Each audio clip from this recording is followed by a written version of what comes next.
Number 5 on the list is going to be travel angle. Travel angle. Travel angle. Travel angle. Travel angle. Now let's talk about travel angle. Travel angle relates to the direction of travel. That I'm going to produce an angle of some type, whether it be a 0 angle in some cases. I might need a 10 to 15 degree push, which is really common. Depending on the electrode, it could also be a drag case. But more common, I'm gonna find in MIG is gonna be about a 10 to 12 degree angle that I can use so I can see the arc.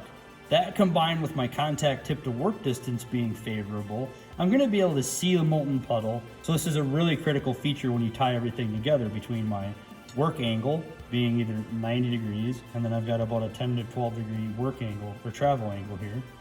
And then I've got my contact tip to work distance set. So now by tying all 3 of these parameters together, we're able to produce a weld that is acceptable for our quality standards.